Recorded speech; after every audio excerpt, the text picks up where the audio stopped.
The COVID-19 pandemic was so universal that it impacted virtually every country in every region. And of course, the African continent, which had just recently been exposed to the deadly Ebola virus, was no exception. And so it was against this background and with this in mind that we engaged a select group of business leaders with experience of Eastern, West, and Southern Africa with the following research question.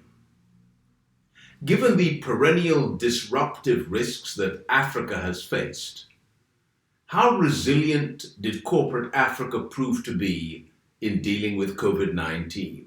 And so now we move on to our third question. What are the risks and opportunities for Africa's post-COVID-19 recovery?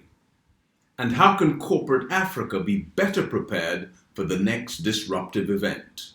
Sadia Chinery-Hesse is the company secretary and the group head legal for Enterprise Group, which is a regional insurance group operating in Nigeria, Ghana, and the Gambia.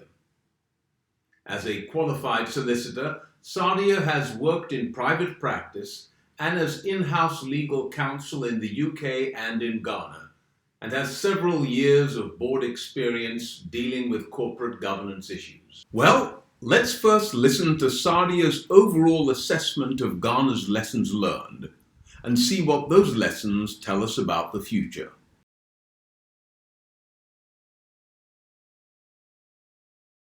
What lessons have we learned? Well, one thing it has taught us is that we must be resilient. We need to bounce back.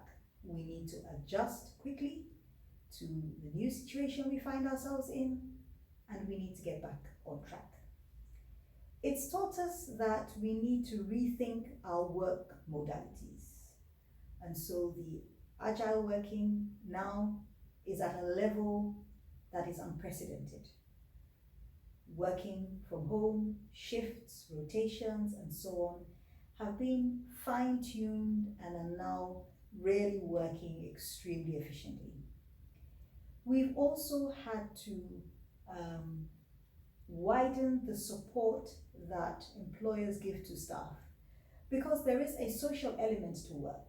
For some people, leaving home, coming, mingling with colleagues is an important part of their life and well-being. And with the agile working I spoke about, some of that has been impacted. And not everyone is coping with it very well, and it has taken some adjustment. So employers have tried to offer psychological support, health support for those who have tested positive, and so on.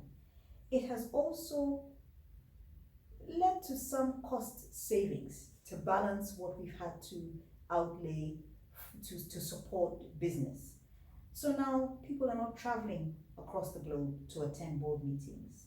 With Zoom and Teams and all the other apps and what have you that there are, we're finding that meetings are crisper, they are shorter, they are more focused, which is a good thing.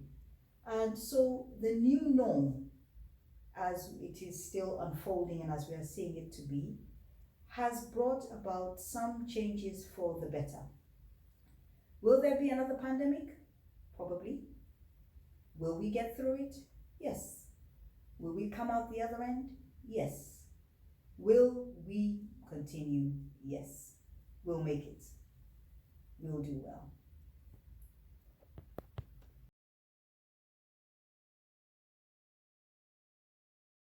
Sadia seems fairly upbeat about the resilience and agility that her country of Ghana and its institutions demonstrated in responding to the COVID-19 pandemic. And this seems to have given her a certain confidence about their ability to survive the next disruptive event, which may or may not be a pandemic, but which, in her view, is bound to happen sooner or later.